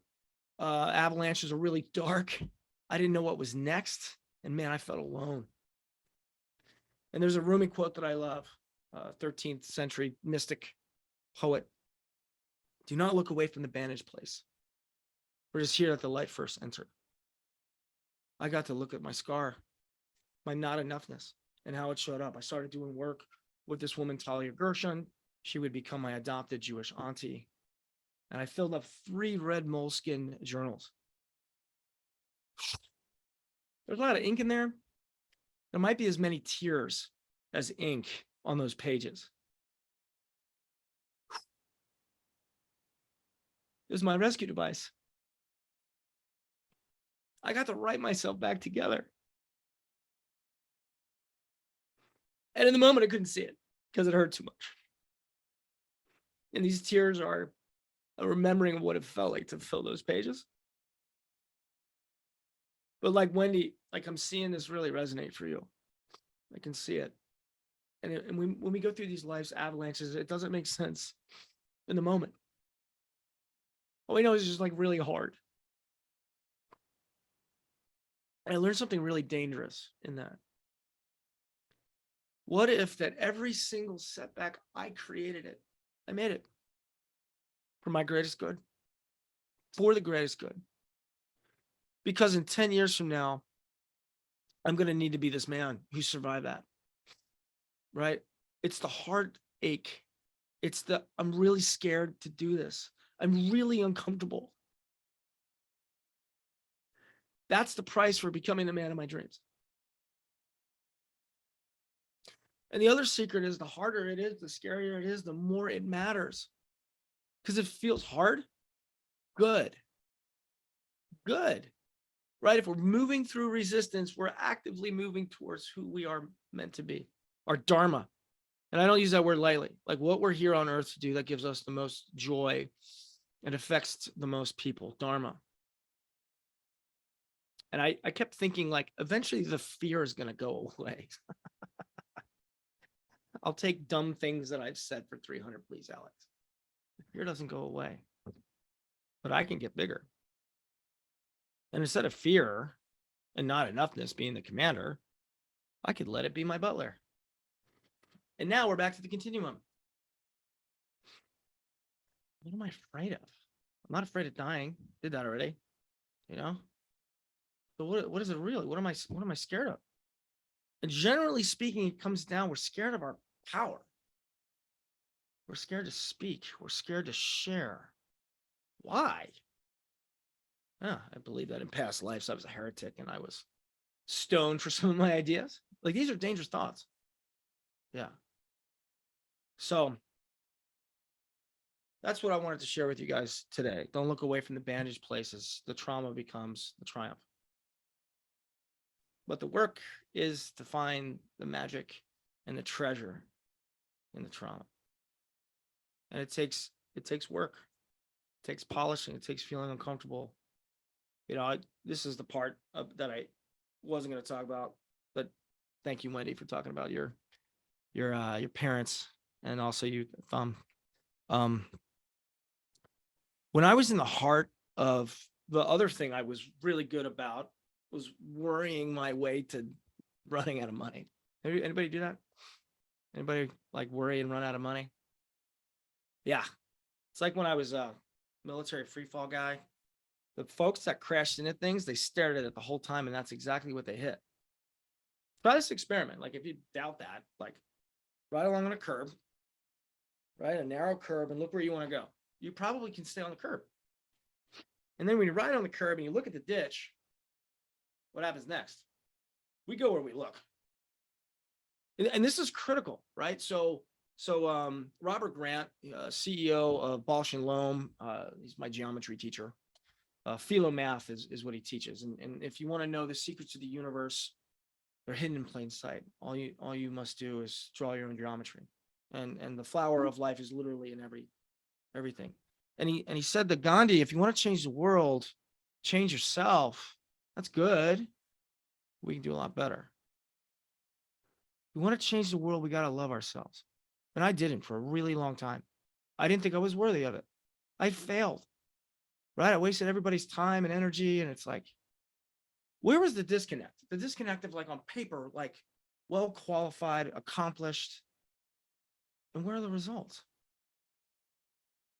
Well, the results don't come until, it doesn't matter, Carol, if you believe in me, or Brian, Barry, you've been in my corner for a really long time. If I don't believe your compliments, they're irrelevant. In fact, it makes it worse. If you see it, how come I can't see it? What's wrong with me? Also, another terrible question, right? If that question ever comes up, what's right with me? And this mind is a wild stallion. And the call I had right before this, I said this out loud: Lord, make my mind the weapon of my heart. And so all of my tech that I use, breath work, story work, mantras, it's to tune the mind to look at all of the abundance that we already have. Pretty sure it's 50-50. We have the yin and the yang to look at. And we could look at our past and our traumas, and every time that we've been wronged, and every time I didn't show up for myself, all of that stuff, right? Like I take responsibility for more than what was mine to take responsibility for. And the other 50% is I have everything that I need. I'm exactly who is needed. What do I look at? Which wolves do I feed? And if 51% of the time we could look at the light side as opposed to the dark side, look out. It changes. And man, it changes fast. But it only changes when the conversation with ourselves, when no one else is around, right? Is it, hey, you idiot, you should have figured this out already. This is the Robert Grant quote, part of this. That what we judge about ourselves, we get more of. I've struggled with weight my whole life. Why am I 25 pounds soft? Why? These love handles. Right? I would go and look at the things that I didn't like. If you go in the mirror every day and you notice how beautiful your eyes are, right? How great your skin looks, and you do it every day, you appreciate what you love about the way you look, it will transform the way that you look. It will actually change your face. My friend, Linda, she came over to our house. I hadn't seen her in a couple months. I'm like, Linda, are you pregnant? She goes, no, I look into the mirror and I look at what I love about me. And so what we love about ourselves, we get more of. So that's the final piece, right? So fear runs the world currently, or that's the programming, right? And literally the world is trying to steer our joy, because ambition born of lack gets more what? Lack.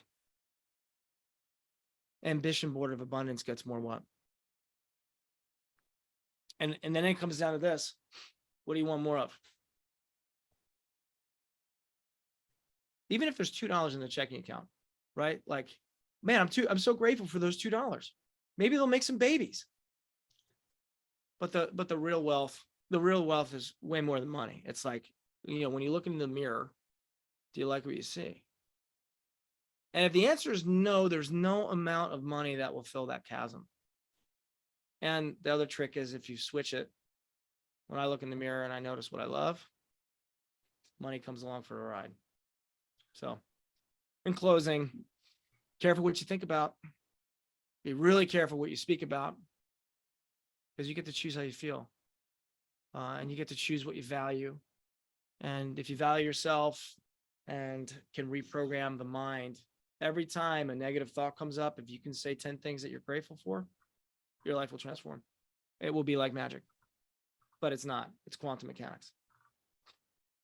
Oh, awesome. Brian, thank you so much. And thank you for rending your heart this evening. I felt it. I felt your emotion. And wow, this evening has been special. It really has. It really has. Thank you so much. What can I say? Oh my goodness.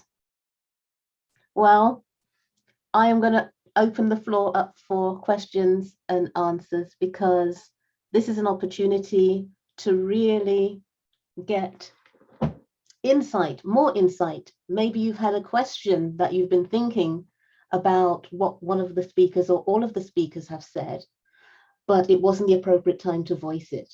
Now is your opportunity. So the floor is open.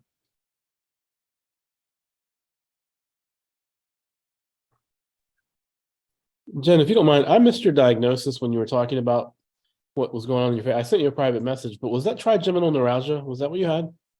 No, it's called a hemifacial spasm. You know, hemi being half. It's quite typical in actually ladies of a certain age, around the 40 mark. And yeah, that's what it is. So it's known as HFS, which is a hemifacial spasm, and it's a neurological problem. So yeah.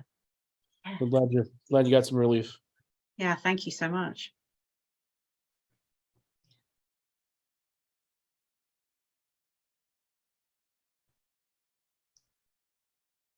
Well, I just have a general, if that's okay for everybody. That's okay.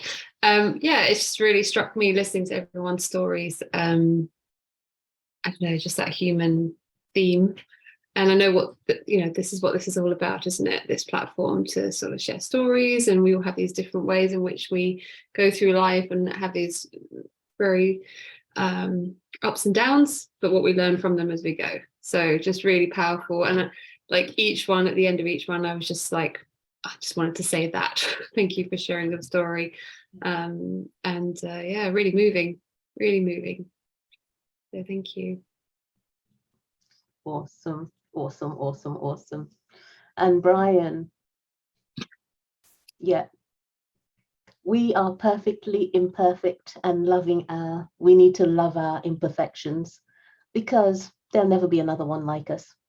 So own who we are, warts and all. Warts and all. Yeah. Brian, I love Jen. I meant cop. I put that in the comments. You got to write, you got to change yourself by writing. And I think that's so powerful in journaling. And when I was writing my book, how cathartic it was, and how I actually defined a new Thanh. And now I have a new book coming out called Orphan No More. And, Brian, I just can see the young Brian and the older Brian now mentoring the young Brian inside of you. And that's powerful. And I think we need to do that to heal, like same with Wendy. I think sometimes we need to sit by the tree, under a tree, and our older self mentor our younger self that's still inside of us. Mm. And say it's going to turn out okay. Keep going, keep growing. Yeah. Because that little one that's still inside of you is still unsure, still timid, still scared. And the more you can talk to yourself through, that child inside grows up. And eventually you become one person, right?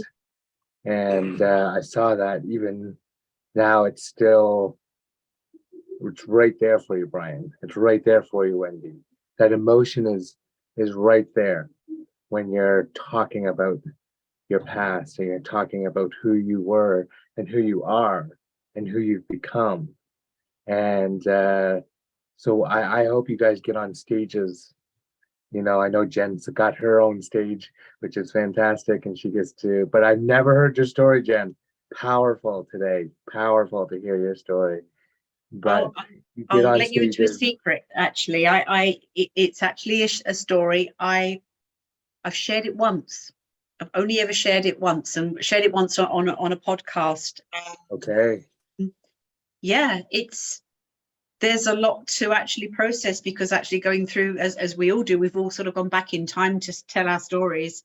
You know, it's thinking about those times, it's thinking about those feelings, and looking at those photos and remembering where I was, and remembering well-intentioned people saying things that they thought were good, and you know, the tears you cry, and you're with young children, you're trying to be upbeat, and somebody says something, and it wasn't life-threatening, but in a way it was life-threatening, because my life just became so small. And even now, even 6 years down the line, if we were to belly laugh now about something, my hand would automatically go straight up to my face. My learned behavior is to protect my face. So, and yeah, but I'm so, the theme of us all sort of going back and in order to go forward has been so touching. And I mean, Carol, I don't know how you planned this, but I've just been mesmerized and enthralled the whole event. It's been wonderful, and I feel so privileged to have a small snapshot of all of your lives. It's been amazing. Something that I really enjoyed is, you know, the set under the tree, right? Who thought that we could, as adults, provide the comfort we needed when the child trauma happened? We comfort ourselves and backwards. And I do often encourage people, look back so you can see how far you've come. But who knew that we could be that person to ourselves and be this open with it too, as well. I love that. This has been wonderful. I was going through a pretty rough time a few years ago, and you know, full-grown adult, lying on my bed, bawling my eyes out, saying, am I going to be alone forever? And then talking to myself, no, you're not. You're going to meet the perfect person. And in October 2021, I got to marry that perfect person. And I got to meet her, and it was phenomenal. A year later, we're celebrating our anniversary, and I'm looking back, and I'm talking to that person that was on that bed in that dark night. And I'm speaking to him, said, it's going to be okay. It's going to be okay. Yeah. I was going to just add, Carol, you've met my mum when she came when I did my talk on this platform last winter, not this winter, the winter before last, and met her again recently. But my mum was a counsellor, so part of her life. She was a nurse all of her life, but then counsellor in later years. Obviously, I'm a mindset coach now, and we're incredibly close. And for all of my life, she would always talk about the inner child, and I would have this resistance to that when I was younger, because it was my mum, I think. So I sort of felt it was a resistance to wanting to accept that. But in recent years, definitely, I'm very much embracing that. And I even had it the other day. I was walking down the street. I have it's something that I have to work with myself a lot of. All of my self-worth, very short story, goes back to the shape of my nose and being bullied when I was a kid. And it's something that's around at the moment. It comes and goes, and I'm 47. I'm still dealing with it, even though there's no bullies around now. But I still have this lack of worth. I'm not as good as other people because of the shape of my nose, crazy stuff.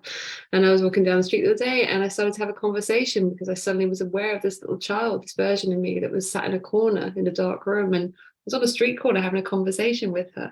So it is just so powerful. And she got up and she came and she started walking with me and holding my hands and walking down the street, and we're having a conversation. And I just think, you know, where you can go within yourself to create this inner connection is really beautiful, really powerful. And then you sort of create this, I mean, for me, it feels like there's, you know, within a lot of us, a disconnect between that child and who we are as adults. And then when we have that conversation, we start to bring those two versions of us together. that's where we start to heal and then can move forward and just be like, find that peace. And so just very quickly, Jen, as well, I just wanted to say, it was really powerful hearing about how it just really struck me. So my story is chronic illness for 24 years and wheelchairs and all that kind of stuff. And now I'm fine and I'm rock climber and all that's all good. But to hear your version of something like that, that's, to do with smiling, was just like really powerful, like something that we all take for granted. And it's such a lovely, happy thing. And how, heartbreaking. You just said something that really kind of broke my heart about how something that is just, a happy thing. I don't want to put words into your mouth, but it was just such a I love it for you, because you weren't able, it was taken away from you, and that's something we all just take for granted. Like we take our health for granted, but that was even more so, because a lot of people have health issues, but I've never met anyone that has had. Yeah. So Thank you. And it's funny, actually, I've just realized I've been doing something the whole time that I actually couldn't do during that time. I knock everything over and I'm very clumsy, and I drink with a straw. I couldn't even drink. I just realized I'm sitting listening to you all drinking away. That was one thing that would literally make my face melt. All of those little movements. So I've just been slurping away thinking, I'm doing something I couldn't do back then. It's just, it's funny. We've all the way we've all gone backwards in order to go forwards. I just love it. It's been wonderful and such a pleasure being with you all. What a gift, Jen, that you gave the entire group by being as vulnerable as you are. It's such courage. And that helped all of us to go even deeper. The first speaker sets the tone for the whole group, and you allowed us to go super deep, and like, the catharsis of that and the breakthroughs. Like there's some things that I learned in speaking that I've never pondered. Like, and you guys get that, because that's what the group needed. And so sometimes the less prep, the more downloads happen, because it's less structured. But you created the safe container for us to really go there. And then the other thing I want to share too, the reason why I talk about little Brian, a couple of weeks ago, I had realized that I left little Brian like in the corner. And what I mean is like the talk that I just shared. I've been concentrating on business development and marketing and building everybody else's dreams. And I kind of wrote off the fear Sherpa thing. I spent 12 years on this project. I'm like, I'll get back to it. And like I saw little Brian like running around and like just doing whatever he wanted, And I started weeping because I had left him in the corner. And I've been repping this every morning, and I've got him in an embrace. And with Joyly, by the way, anybody on the team can call the team, say, hey, I need 60 seconds of joy. So where we sit, breathe, think, and feel. And that's what's on the other side of fear, by the way, is joy or love, whatever you want to choose. And I'm hugging little Brian, and Cheryl, the founder, is like, what does little Brian say to you? He goes, I get to be you. And I just lost my mind. Like, wow, I've become him, but all I have to do is look at it. All I have to do is acknowledge that I've become the man of my dreams, and no one can give me that. It's like freedom. Freedom can never be given, or agency. It can only be claimed. So if you're going to work with your 5-year-old self, know that often you're the student, and the 5-year-old's got a lot to teach, because that's our divinity. We're going to get what we want. And as we get older, we forget that. So it's a two-way street. I just want to give, if you guys don't mind, I want to give you Brian a little shout out for you guys, because if you don't know him, this is the first time you've ever met him. You do yourself a favor by getting to connect with him and having a deeper conversation. Brian and I have known each other for 5 or 6 years, and at a time when we got to go through some pretty deep stuff with one another. My oldest son, at one point in his life, was struggling with some pretty deep. He was in some deep places in his life. And as dad, I tried to talk him out of it and deal with him. But one day I'm sort of at the end of my rope, and I said, hey, Brian, would you mind giving Kenner a call and just talking to him? And I stayed out of it. I was like, I didn't I never told my son I asked Brian to call. I didn't ask him how the call went. But it took about 6 months of Brian being persistent for all the right reasons. And I got my son back. So. Wow. Thank you for sharing that. Oh my goodness. That was such a gift, Brian, because it helped me to metabolize the pain that I went through to be able to hold space for Kenner in that moment. Like without the pain, there's no way that I could even connect. So in going through painful things, if we zoom out and then give the fourth dimension of time to it, it's not that time heals, all it gives perspective. Thank you. Oh man.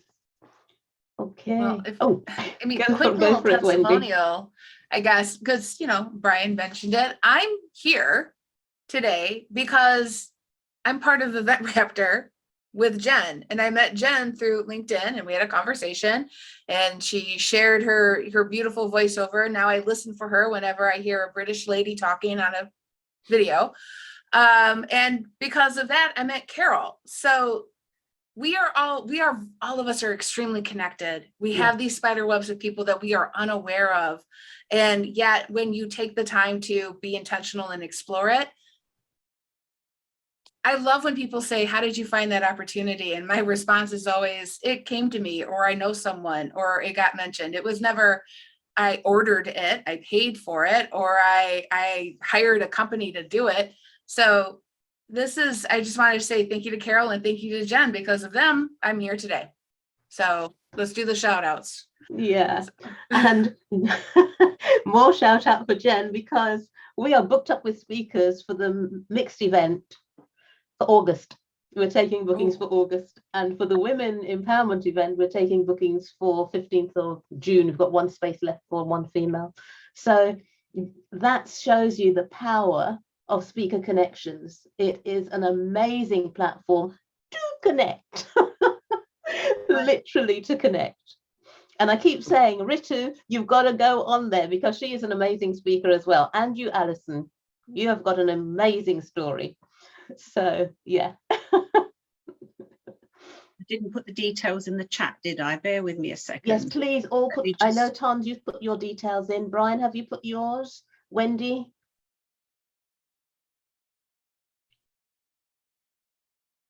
Awesome. Here we go. Awesome. Did that earlier. Okay, and I think I'll hand over to Ritu now. I just want to say before Ritu, I just want to say thank you all. You have moved my heart, and you're not strangers. You're not strangers. Because of what you shared, there's a deeper connection, and I just want to say thank you for saying yes, and thank you to Ritu for creating this platform where speakers can be unashamedly them, own their uniqueness, because we are special. So Ritu, over to you.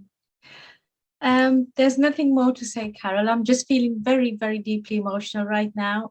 Such beautiful, heart-touching, honest, authentic stories. Jen, I don't know how you managed that for 10 years. That is some resilience. That is just right there. I mean, before Lil, have a cold or a cough or something silly like that, and you get frustrated in a week's time. You want to get back to normal. So, your story is 100% powerful, and pointing out that, things we take so for granted. Smiling, I smile a lot, right? I smile, otherwise I've got a really nasty, angry face. I smile to tell people I'm a nicer person, okay? And we smile a lot and we don't realize what a blessing that is in itself. It's been so wonderful, such heart-touching stories. Brian, thank you so much for being so authentic and so open, showing your vulnerability. Wendy, equally, beautiful story, beautiful share. Thank you so much. And I'm sure I can relate to each one of you at so many levels, and so many other people who've been listening to this, people who have been here today, they can relate to the stuff you shared. Thanh, the title of your book that's upcoming, Not an Orphan Anymore, that hit me differently. We published a book in 2021 under the banner of KaushalyaUK, and we included 33 women from across the world. We covered 18 countries, 5 continents, all sorts of ethnicities, faiths, backgrounds. We're very proud of our book. It's on Amazon as well. It was an Amazon bestseller. It's called The New Woman. And my chapter right at the end, I called it I Am Home. Because although I was brought up in my blood family, I felt as if I wasn't part of that family, and I felt like an orphan for a very long time. And again, going back to what Brian said, it is about creating that connection between the younger you and the older you, and, you know, bringing them two together and feeding positivity and love of each other, really. So, oh my God, I almost cried. Thank you so much, guys. It's been an amazing evening today, and it's such an honor to have each one of you here. Thank you, thank you, thank you for your contributions. Stories are such a powerful medium for connecting and creating the change that we want to see. So thank you so much for sharing your beautiful stories with us tonight. And I hope that we can stay connected. We have some social media presence. Please stay connected through our Facebook page, through LinkedIn, through Instagram, whatever you feel is comfortable for you. And Carol, can I say a big thank you one more time to you for bringing everybody together tonight, for all the work you do in the background, connecting with everyone, picking quality people to make Men Are From Mars such a wonderful platform. Thank you, thank you, thank you. And thank you, everybody. Have a wonderful rest of the day or night, wherever you are. All the best. God bless. Let me save the chat. Yes, do save Please the do chat that. with the lovely links in there. Awesome. Thank you. Thank you, Ritu, Carol. Bye, everyone. Thank you. Bye for now. Bye. Bye. Bye, guys. Aw. Bye.